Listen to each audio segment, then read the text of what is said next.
ng therapy. So by the way, good morning. Good morning. Once again, good morning. Good morning. Ayan, Ma'am Sir, before po tayo mag-start, pakibatin mo na yung katabi ng good morning. Good morning. Good morning. Yeah. So since meron po tayong first time, Ma'am Sir, anong ginagawa kapag may first time? Sasayaw. Ayan, pinapasayaw po dito. Sumasayaw po ba yung first time? Wala. Palaban yung first time natin. Sige daw. Ano, baka mamaya, ano yan ang bumigay yan. Okay, wala tayong ano dyan, pambigay. Okay, so dahil dancer siya, ayan. Okay, so since meron po tayong first time, Ma'am Sir, i-welcome niyo po sila ng masigabang palakpakan. Okay, so welcome and thank you po to Activity Yaoshi High Potential Therapy. Okay, so before ko po explain yung therapy na ginagamit nyo, magpapakilala lang po muna po. Kilala niyo na po ba ako? Opo. Sino yung hindi pa? Sino lang yung hindi ako kilala? Okay, sa mga hindi pa po nakakakilala sa akin, ang pangalan ko po ay Red. Yes, so isa din po ako sa mga product presenters at explainers po dito po sa company po ng Yaoshi. So kung meron kayong katanungan, Ma'am Sir, regarding sa therapy na ginagamit nyo, sa health problem nyo po, pwede kayong magtanong sa akin, lalong-lalo na sa mga kapako presenters na laging naka-duty araw-araw. So yung first time, may katanungan po ba? May katanungan? Wala pa sa ngayon. Okay, so ako yung magtatanong sa iyo. Alam niyo na po ba yung pangalan ng wellness center na pinuntahan niyo? Anong UC? UC lang daw. Ano, Mami? Yaw. Okay. Hindi. Okay, so by the way, ang pangalan po ng wellness center or company pa na pinuntahan niyo po, Ma'am, is Yaoshi Company. Yes. Yaoshi Company, which is New Health, New Life. So, panibagong kalusugan, panibagong buhay. So, dito naman, Ma'am Sir, ang Yaoshi Company, nagkakandak po siya ng libreng therapy. So, bakit siya libre? Okay? Kaya naging libre ang therapy dito sa Yaoshi kasi nasa part po tayo ng tinatawag na actual advertisement. So, pag sinabing actual advertisement, Ma'am Sir, ang Yaoshi Company, hindi nyo ito makikita na nag-a-advertise through television, billboard, magazine, or kahit anong social media platform. Kasi kayo, Ma'am Sir, ang pupunta ng wellness center para magkaroon kayo ng idea about sa therapy na ginagamit mo. At the same time, para kayo po ay magkaroon ng confidence na, makapagsasabi kung ang therapy na ginagamit nyo effective or hindi siya effective. Okay, so ngayon, kaya nga po nagsubok ako kasi arthritis ko dito. Pag matagal akong maglakad, single mother ako, madam. Tapos, pag oras na tulak namin weather, nagsabit lang sibol, hanggang bigay, kasama ko po ito. Siya mag-drive ako. Ito kapag matagal, kapag matagal kayo nakatayo, sumasakit siya. So meron kayong arthritis. Okay, so after nyo po dito, mga 1 year kayo sa therapy, yung arthritis mo, mawawala na yan. Yes. Diba? Basta dito, tiyaga lang talaga. Yes po, kasi totally libre lang naman. Okay, so, ayan yung ano nyo ngayon, yan yung tawag doon, ginagawa nyo ngayon.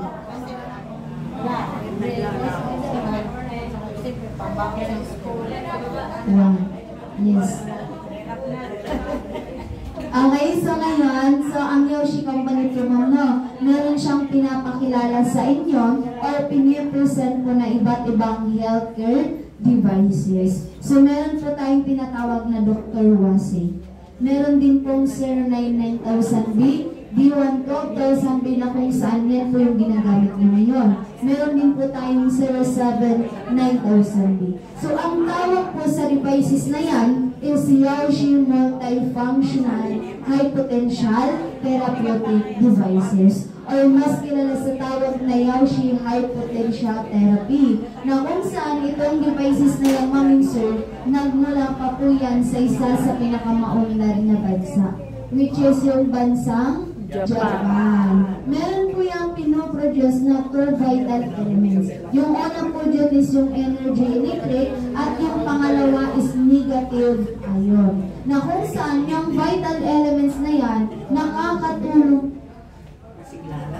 Yes, nakakatulong po yan sa mga taong hindi na po nakakapag-exercise, sa mga taong hirap makatulog, sa mga taong hindi na po, or sa mga taong nakakaranas ng pagka-stress. Okay, so yun po yung nagagawa ng vital elements na yan. Ngayon, yung vital elements na yan, nakakatulong din po yan sa mga taong merong iba't ibang health problem. Okay. So, dahil yung arthritis mo lang yung pinapatherapy, mataas din po yung hypertension. Tama? Sa inyo naman po, Mami. Kasi first time lang din kayo. Yung back pain, then siguro arthritis na rin sa tuhod, sa hirap katulog. Yung sign of aging. Kapag nananakit yung tuhod. Diba? Kapag masakit yung tuhod, sign of aging na talaga yan. Nagkakaroon na ng edad ang isang tao. Ayun, so hindi naman kayo high blood. Ay, may high blood. Actually, siya yung merong high blood. Nag-maintenance siya ng hypertension almost 35 years. Yes, pati cholesterol, tama? Yes, kasi ni-interview ko siya kanina. Sabi ko lang gulat ako, 35 years na siyang nag-maintenance.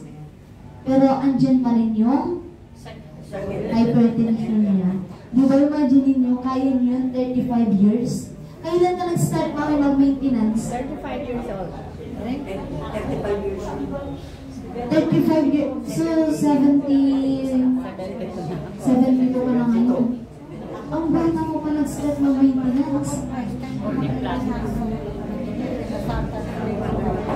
First time na mag-maintenance. Ilang taon na kayo nag-maintenance? Ngayong buwan lang? Ngayong taon? Ngayong taon na. Grabe si Mami no, 35 years. May customer din kami dito, 30 years naman siya. Nagme-maintenance. For high blood din siya. Okay, so ngayon no, ang kagandahan po sa devices na ginagamit nyo po, Ma'am Sir, wala po siyang side effect. Hindi rin po siya masakit gamitin. Ngayon, for example, after nyo mag-undergo ng therapy, pwede kayong mabasa, pwede kayong maligo, walang problema po yun. At the same time, ang therapy po na ginagamit nyo, hindi po yan masakit gamitin. Kasi sa pag-upo nyo po dyan, wala kayong nararamdaman na sakit. Tama? Yung mga first time, may nararamdaman ba kayo dyan? Wala. Bakit wala? Ano yung sa likod nyo? Ano nawawala? Nawawala yung likod? Or... Parang masarap yan, parang namamasad siya. Okay, nakakaramdam yung iba dyan. Okay, so actually, Ma'am Sir, sa pag-upo nyo po dyan, wala kayong mararamdaman na kahit ano. Okay? Kasi ang therapy na ginagamit nyo, silent therapy po yan. So, ibig sabihin, yung electric current na nagmumula sa therapy machine, tahimik po yan na pumapasok sa katawan nyo. Kaya bawal na bawal dito yung maingay. Kasi kapag maingay, na-store mo yung electric current kasi tahimik eh. Bawal yung maingay. Okay, so sa pangalawa, sa pag-upo nyo po dyan ng 30 minutes, nakaka-feel relax at comfortable kayo.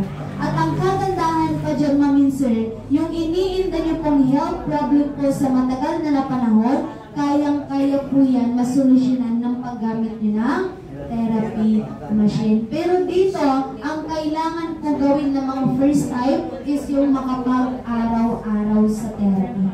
Ang tanong, kaya nyo po ba makapag-araw-araw? Hindi nyo alam. Ikaw, Mami.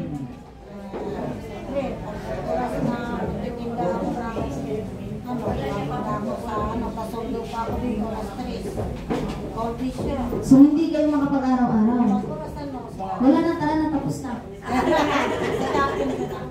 happening nga, mami? Ano kung dahilan bakit hindi kayo Every makakapag-araw-araw? Saturday and Sunday, Every- nasa Guagua ako. Okay. So, every Saturday and Sunday, di ka makakapunta dito. Okay, so walang problem po yun. Kaso nga lang dito, mas maganda kapag everyday kayo. Kasi nga dito, required talaga na mag-everyday. Kasi ang effect po ng therapy, hindi siya instant. Hindi siya isang upo, dalawang upo niya lang dyan, gagaling na kayo. Okay, ang kailangan po, gamitin ang therapy machine ng araw-araw. Kailangan consistent po kayo nakakapag-undergo ng therapy. Pero kung meron kayong mga ginagawa, wala pong problem yun. Pero mas maganda dapat, mas marami yung pag-undergo nyo ng therapy kaysa sa mga absence nyo. For example, kay mami, mas okay pa naman yun kasi 2 araw lang naman. Sa isang linggo, 2 beses ka lang hindi makakapag-undergo ng therapy. So, mas okay pa rin siya. Pero yung sa isang buwan, 1 beses lang kayo mag-undergo ng therapy, wala din po. Sayang yung pagpunta nyo ng 1 beses lang. Walang improvement ka na mangyayari. Kasi kailangan consistent talaga. Kasi sa pag-araw-araw po ng paggamit nyo ng therapy, mami sir, meron kayong mga benefits po na makukuha. Okay? Yung benefits po dyan is revive at recover body cells. Increase body metabolism. Ang therapy, tumutulong po yan para tanggalin sa katawan natin yung mga toxins at the same time mga free radicals. Ang therapy na ginagamit nyo, antioxidants po yan. Sa loob po ng paggamit nyo ng therapy machine, pinapaganda na po yung circulation ng dugo sa buong katawan po natin. Pinapalakas niya rin po yung immune system po natin. At the same time no, ang therapy, mainam po siyang gamitin sa mga mag-asawa. Sa mga mag-asawa na nais maibalik yung tinatawag na energy at harmony. Sa mga taong wala ng oras sa pag-exercise. Sa mga taong bibihira na lang po makapunta sa mga natural environment. Sa mga taong babad na babad sa kanilang pagtatrabaho na kailangan ng high concentration. Ano yun, mami? Magpapaalam na daw sila. Ayan. Kasi yun po yung mga benefits po na makukuha nyo sa paggamit ng therapy everyday. Ngayon baka po magtaka kayo o magtanong kayo, sino-sino naman po ba ang pwedeng gumamit ng therapy machine? Ang pwedeng gumamit ng therapy machine natin, mami sir, una po dyan, buong pamilya. 3 years old po patas na bata, may sakit man po o wala, pwede na siyang gumamit ng therapy machine. Sa mga nagkakaedad po na gusto pang humabang kanilang buhay. Sa mga taong nakatira po sa syudad na full of air pollution. At the same time, ang kagandahan sa therapy machine na ginagamit nyo, ito po ay nakakatulong sa mga taong merong iba't ibang sakit. Tulad na lang po ng taong may diabetes. Type 1, type 2. Yung mga taong na stroke, may arthritis, may heart disease, migraine, osteoporosis, muscle stiff and joint pain, kidney disease, catarata, asthma, cholesterol, rheumatic, irregular menstruation, skin sensitive, at the same time mga problem ng kalalakihan, yung prostate enlargement, at the same time loss. Sa mga kababaihan naman yung may mayuma, at the same time may PCOS. So lahat po yan ay masusolusyonan ng paggamit nyo ng therapy. Basta ang importante po dito, mag-everyday kayo, nag-a-undergo. Okay, so dahil yung first time kayo, baka nagtataka kayo kung paano nga ba gumagana yung therapy machine. Ngayon yung mga first time, naniniwala po ba kayo na kayo ay nag-a-undergo na ng therapy? Sunta ko sa Nogabit. So meron ka ng okay. So ikaw, mami, nag-a-undergo ka na ng therapy. Bakit niyo po nasabi na nag-a-undergo na kayo ng therapy? May nararamdaman. Hala, bakit kayo may nararamdaman? Yan, okay. So actually, kanina pa po yan. No? Pagka-start natin, naka-start na din po yung therapy machine. So meron kayong inuupuan dyan na black pad. Okay? May black pad kayo na inuupuan dyan. So yung pad na po yan, mami sir, connected po yan sa therapy na ginagamit nyo. Ngayon, sa loob ng 30 minutes po ng pagkakaupo nyo po dyan, yung buong katawan katawan nyo po, ma'am and sir, nag-a-absorb ng energy electric galing sa machine. At the same time po, kayo po ay surrounded ng electricity platform mula ulo hanggang sa paa. Ngayon patunay na kayo ay nag-a-undergo na ng therapy, may dalawang presensya ako na ipaparamdam. Okay lang po ba yun? Sa inyo po, ma'am. Presensya ng therapy machine. Ipaparamdam ko po sa iyo. Okay? Pag ganun po ako ng dalawang kamay. Pag ganun, mami. Palikit po ako. Wala pa, mi. Wala yan, wala. Meron? Meron po kayo nararamdaman? Wala. Di ba wala? Meron. Ano pong nararamdaman niyo, ma'am? Vibration. Nagpa-vibrate siya. Pababa po ako ng kamay. Then, huwag niyo po akong hahawakan. Ididikit ko lamang po ito sa tingan. Okay po? Yes, sa tingan niyo po ididikit ko po. Pakinggan niyo po, mami, kung ano po sasabihin na. Meron? Ano pong sabi? Nagpa-vibrate niya. Sa inyo po, ma'am. Ay, ito muna kasi first time din siya. Okay, yung anak niyo. Pag ganun po ako ng kamay. Meron? Sa inyo po, mami. Meron po? Ano pong naramdaman niyo?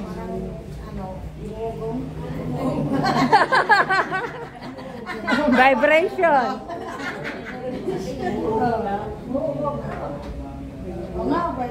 Anong sabi? Okay, so yun po yung unang presensya na pinaramdam ko po sa inyo. Yung tawag po sa unang presensya na pinaramdam ko po sa inyo, ma'am, is yung tinatawag po natin micro vibration. So, vibration po yung naramdaman nyo sa unang presensya. Ngayon naman, ano naman po ba yung micro-vibration? Yung micro-vibration, ma'am and sir, yan yung mga pinong kuryenteng pumapasok sa katawan nyo sa paggamit ng therapy. Ang ginagawa nyo po, binabakbak, tinatanggal nyo po lahat ng pagbabara sa ugat po ninyo. Okay? Yan po, tinatanggal, binabakbak niya. Nang sa ganun po, maging maganda or maging healthy yung pagdaloy ng dugo sa buong katawan ninyo. Para maiwasan niyo po yung pagka-heart attack at the same time pagka-stroke. So sa madaling salita, ang therapy na ginagamit nyo, anti-attacking, anti-stroke po yan. Okay, ang pangalawang presensya naman. Ipaparamdam ko sa inyo yung pangalawang presensya. Pero ang tanong, nakuryente na po ba kayo? Hindi pa. Ngayon pa lang? Okay. So, nakapagperma po ba kayo dun? Dalinis na pang ano na ID. Oo, nakapagperma po ba kayo? Ano po yung pinirmahan niyo dun? Hindi niyo po ba binasa kung ano yun? Bakit hindi niyo binasa? Okay lang. Ha? Pirmaan lang eh. Sabi pipirmahan lang. Hindi sinabi babasahin. Hindi niyo pa alam kung anong nakalagay doon? Ang nakalagay doon, papayag kayo na makuryente ngayong araw. Madam, alam ko yan eh. Ha? Pag nalam yan. Yan. Kasi napirmahan yung nakasulat doon, ibig sabihin, pumapayag kayo ngayon. Nakukuryentehin kayo. Alam mo na yan? Okay, so sa pangalawang presensya na, meron kayong mararamdaman na konting static. So, hindi po siya gaano kasakit. Pero masakit. Okay? Pero masakit. Pero hindi siya gaano. Parang nag-grab. Okay, so pag ganun po ako ng kamay, ma'am. Yan, paunat po ako. Magugulatin po ba kayo? Siyempre. Okay, ito-touch lang po kita, no? Dili siya. Ano niya? Meron? Sa kabila pa. Bakit? Nakasakit. Sa kabila pa. Hindi naman yan masakit ni. Tama na yun. Tama na? Sa inyo po. Sa'yo. Ito po, ma'am. Paunat ako pag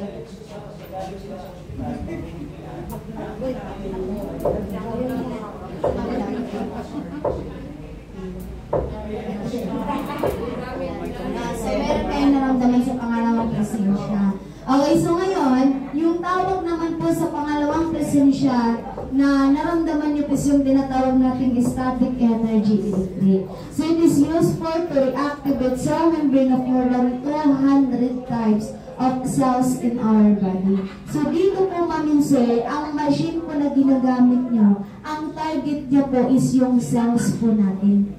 Alam niyo po ba yung cells? Ha? Ang cells po is nagsisilbing pundasyon ng katawan natin, na kung saan lahat po tayo nagmula sa cells. Ikaw po ba, ma'am, saan ka po ba nagmula? Egg cell. Sa cells. Ikaw po, ma'am, saan ka po nagmula? Yes, sa cells po tayo nagmula, okay? So dito, ang ginagamit niyong therapy, hindi niya po target yung sakit niyo lamang. Ang tinatarget niya, ang dahilan kung bakit kayo nagkakaroon ng sakit. Alam niyo po ba ang dahilan bakit tayo nagkakaroon ng health problem? Dahil sa unhealthy lifestyle natin. Ngayon, dahil sa unhealthy lifestyle natin, yung pundasyon ng katawan natin, nasisira po yan. Okay, kasi ganito yung maminsan, no? Ang katawan kasi natin, inihalin tulad siya sa hierarchy, which is meron tamang pagkasunod-sunod. Yung nasa top po dyan is yung tinatawag nating body system. Ang body system natin, maminsan, binubuo ng iba't ibang organ. Yung organ, binubuo siya ng tissue at ang tissue binubuo ng cell. So, dito nagmula yung katawan natin. Ngayon ang nangyari, ang dahilan kung bakit nagkakasakit ang isang tao, because of damaged cells.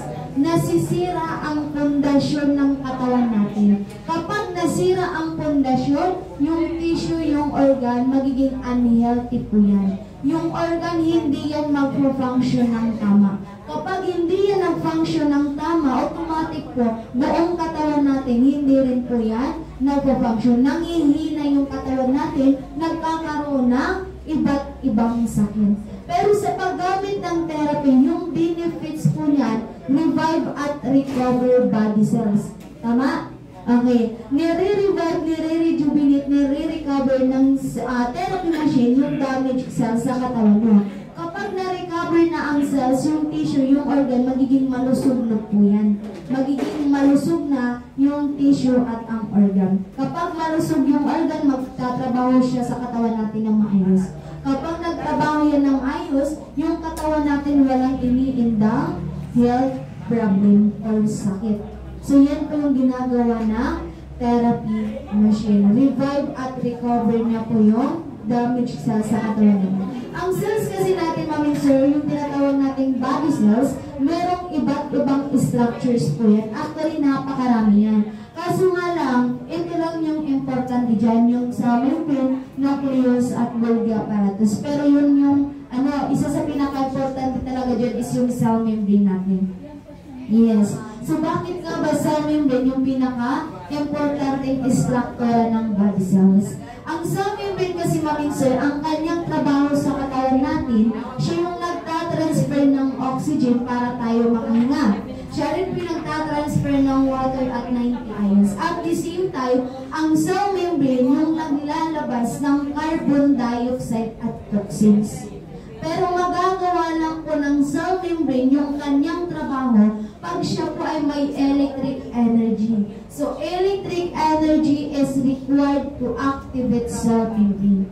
Pero sa paano para natin makukuha yung electric energy na kailangan ng cell membrane na hindi kayo gumagamit ng therapy?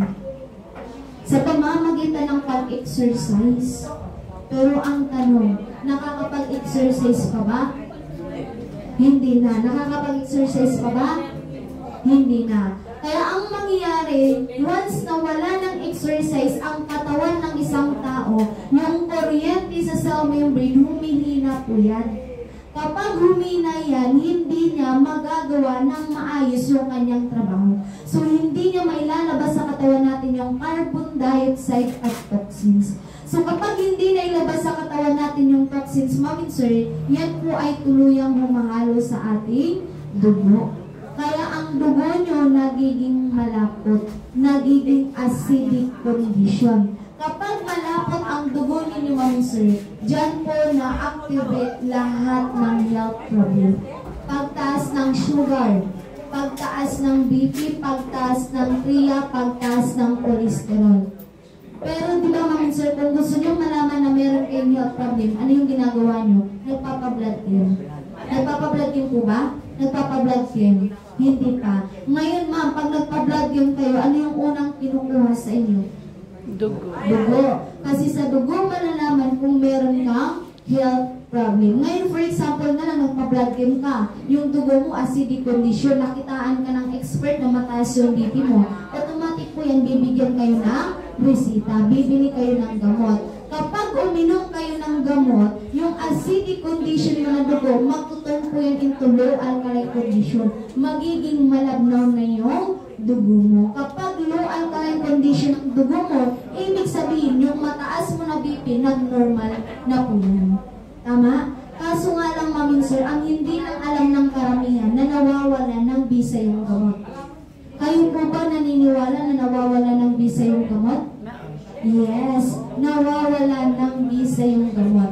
Kapag nawala ng bisa yung iniinom na gamot, ma'am sir, yung low alkaline mo po na dugo, babalik na naman siya sa pagiging acidic condition. Kaya ang mangyayari, imbis na normal na yung BP mo, babalik na naman siya sa pagiging mataas. Kaya hindi nyo po napapansin na yung maintenance nyo lifetime. Yung sakit mo lifetime. Tama? At ang gastos nyo is lifetime. Kasi ang ginagawa ng gamot, normal taas na lang po yung health problem. Kasi kung ang gamot, target niya po yung damaged cells, ibig sana wala na ngayon nag-maintenance na mahigit 35 years. Tama? Kung ang target ng gamot is damaged cells, hindi sana wala na ngayong nagte-therapy kasi wala nang sakit. Kaso nga lang, maintain lang po ng gamot yung health problem ninyo na hindi tumaas. Kaya nga kailangan everyday kayo uminom ng gamot eh. Pero dito, ang kagandahan naman sa therapy na ginagamit yung mga insert, yung acidic condition po na dugo nyo, tinuturn nyo into low alkaline condition na wala po kayong iniinom na gamot. Okay, ang tanong dito, sa paanong paraan nagiging low alkaline yung dugo nyo? Okay, meron kayong naramdaman kanina na pangalawang presensya. Yung pangalawang presensya na yun, ma'am sir, yan yung kuryente na binabalik ng therapy machine papunta sa cell membrane po natin. Para ang cell membrane, manumbalik siya sa pagiging active. So kapag active na ulit ang cell membrane natin, magagawa niya na mag-transfer ng oxygen, ng water at 90 ions. At the same time, magagawa na ng cell membrane yung kanyang trabaho na mailabas sa katawan natin yung tinatawag na carbon dioxide at toxins. So sa paggamit nyo ng therapy, dito nyo po malalaman na kayo ay naglalabas ng carbon dioxide at toxins. Okay? Sa loob po ng 10 araw ng paggamit nilang therapy machine, meron kayong mararanasan na cleansing effect. So, una po dyan is urination. Iihi kayo ng mas madilaw, mas mapanghi at mabubbles kumpara sa normal. Makakaranas din po kayo ng pagdumi sa loob ng isang araw ng 2 hanggang 3 beses ng mas maamoy at mas maitim. Pagpapawisan kayo ng malangkit at napakakati, makakaranas kayo ng palagihang pagdighay at pagtutot. So kapag yan po, ma'am sir, ay naranasan yung ikatuwa nyo lamang po yan. Kasi ibig sabihin, naglalabas na kayo ng toxin sa katawan nyo. Kapag yan po ay naranasan nyo, yung dugo nyo po niyan nasa low alkaline condition na. Lahat ng dumi sa katawan mo na ilabas mo na. Lahat na nagpupos ng paglapot ng dugo nyo na ilabas niya dahil lang sa cleansing effect, ma'am sir. So kapag low alkaline na yung dugo nyo, ibig sabihin nun, lahat kanina ng mga nabanggit kong health problem, magno-normal na po yun. Kasi naglabas na kayo ng toxin sa katawan nyo. Okay, so dahil po first time kayo, possible po mamaya or kinabukasan, makaranas kayo ng mga improvement reaction. Tulad po ng constipation, dizziness, nausea, LBE, muscle pain at sleep. Pag yan po ay naranasan nyo, ma'am sir, hindi po yan side effect ng pag-undergo nyo ng therapy. Yan po ay temporary adjustment or nag-a-adjust lamang ang katawan nyo kasi first time kayong mag-undergo therapy. Pero ito po ay hindi naman sabay-sabay nyo mararanasan or lahat mararanasan. Pwedeng isa, pwedeng dalawa. Pero depende pa rin po yan sa kung ano yung health problem nyo. Kapag yan po ay naranasan nyo, ang gawin nyo lang po, uminom kayo ng tubig, magpahinga din, balik kayo sa kinabukasan na therapy. So dahil wala na po tayong oras, inom po muna kayo ng mga dala nyo pong shock po. Ayan. So inom po kayo ng dala nyo po tubig. So next time po man, kung makabalik ka sa therapy, mas maganda po na magdala kayo ng tubig. Kasi tubig lang po dito yung pinapainom. Wala nang iba. Tubig lang talaga. Okay, so yung first step na kuha nyo naman po, may katanungan. May tanong po ba? Wala. Okay, so dahil tapos na ang therapy, babalik? Babalik? Okay, maraming salamat. God bless us all. Ingat kayo sa inyong pag-word and more improvement. So kita-kita na lang po tayo bukas. Yes, see you tomorrow. So tapos na po ang therapy. Maraming salamat.